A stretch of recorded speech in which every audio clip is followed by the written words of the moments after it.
গণপ্রজাতন্ত্রী বাংলাদেশ নাকি গণকার্ডতন্ত্রী বাংলাদেশ, বিষয়টা এখন ভাবার সময় হয়েছে। তারেক রহমান সম্ভবত নায়ক বাপ্পির বড় ভক্ত। ফুচকা তোমাকে খেতেই হবে, এখান থেকে ইন্সপায়ার হয়ে তারেক রহমান বোঝাতে চাচ্ছেন কার্ড তোমাদের নিতেই হবে। আগে কেউ মারা গেলে খবরে বলতো ইন্তেকালের আগে তিনি 5 কন্যা ও 2 ছেলে সন্তান রেখে গেছেন। এবার থেকে কোনো বিএনপি নেতা পটল তুললে সংবাদ হতে পারে ইন্তেকালের আগে তিনি কয়েক ডজন কার্ড রেখে গেছেন। তারেক রহমান তার এই কার্ড বিতরণ কর্মসূচি আন্তর্জাতিকভাবেও চালু করতে পারেন। পাশের দেশ ভারত থেকেই শুরু করা যাক। নরেন্দ্র মোদী, মমতা ব্যানার্জি এবং সালমান খানের জন্য থাকছে ভার্জিন কার্ড। কলকাতা নাইট রাইডার্সের প্লেয়ারদের জন্য থাকছে হতাশা কার্ড। 11 বছর চ্যাম্পিয়ন্স লিগ না জেতা বার্সেলোনা পাবে ইউসিএল কার্ড।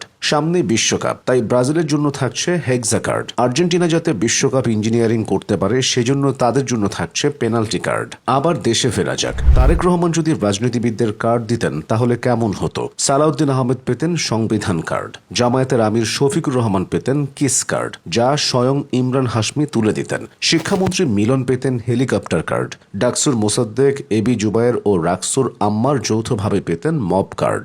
যদি ক্রিকেটারদের কার্ড দেওয়া হতো তাহলে তামিম ইকবাল পেতেন ইমোশনাল কার্ড, আর মেহেদী মিরাজ পেতেন রিভিউ কার্ড। যাদের হাতে টাকা আছে কিন্তু উপযুক্ত ব্যবসা খুঁজে পাচ্ছেন না, তারা প্রিন্টার্সের ব্যবসা শুরু করতে পারেন। বিএনপি যে হারে কার্ড আনছে, ভবিষ্যতে শত শত কোটি পিস কার্ড ছাপানো লাগতে পারে। একবার যদি অর্ডার ম্যানেজ করতে পারেন তাহলে এত ইনকাম হবে যে আপনার পরের 4 প্রজন্ম বসে খেতে পারবে। সাইড বিজনেস হিসেবে ফুটপাতে মানিব্যাগ নিয়ে বসতে পারেন। টাকা রাখার জন্য না হোক, কার্ড রাখার জন্য হলেও সবার এক্সট্রা মানিব্যাগ লাগবে।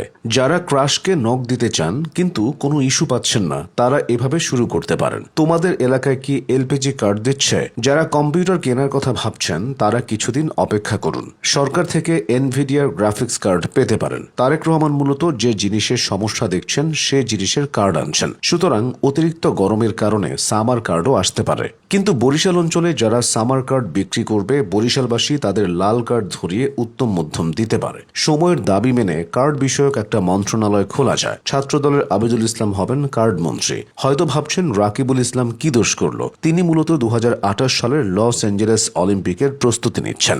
রাকিবুল ইসলাম অলিম্পিকে ম্যারাথন দৌড়ে অংশ নেবেন। এজন্য তারেক রহমানের গাড়ির সামনে পেছনে ছুটে নিজেকে ঝালিয়ে নেন। বাংলাদেশে যখন যে সরকার ক্ষমতায় আসে তখন সেই সরকার নিজের মতো করে পাঠ্য বইয়ের ইতিহাস লেখে। এবার বিএনপি ও তারেক রহমানের পালা। 2 বিঘা জমি বাদ দিয়ে নতুন কবিতা যোগ হতে পারে 2 পিস কার্ড। কবিতায় বাবু উপেনকে বলবে, বুঝেছো উপেন, এ কার্ড আমি লইব ছিনিয়ে।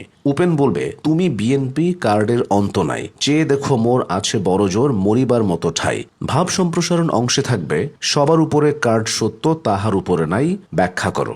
বলার অপেক্ষা রাখে না, পাঠ্য বইতে এগুলো লেখার কাজে থাকবেন তারেক রহমান ডক্ট্রিন, 5টি তথ্যের উদ্ভাবক রেজাউল করিম রনি তথা নিরপেক্ষ রনি। অনেকেই তারেক রহমানের কার্ড কর্মসূচিকে হালকা ভাবে নিচ্ছেন। একটা সময় ডক্টর ইউনুসের ক্ষুদ্র ঋণকেও অনেকে হালকা ভাবে নিত। সেই ডক্টর ইউনুস নোবেল পেয়েছে। তারেক রহমানের কপালেও হয়তো কার্ড ক্যাটাগরিতে নোবেল আছে। যাদের বিয়ে হচ্ছে না তাদের জন্য ছোট্ট একটা টিপস দিয়ে শেষ করি। আগে পাত্ররা সিভিতে লিখত পাত্র সরকারি চাকরিজীবী, নিজস্ব ফ্ল্যাট আছে, কিন্তু এখন লিখতে হবে পাত্র কার্ড সংখ্যা 23টি, অভিজাত পরিবার হলে যোগাযোগ করুন। ব্যাস, পাত্রের সিরিয়াল লেগে যাবে। ধন্যবাদ দেওয়া লাগবে না। ভালো থাকবেন।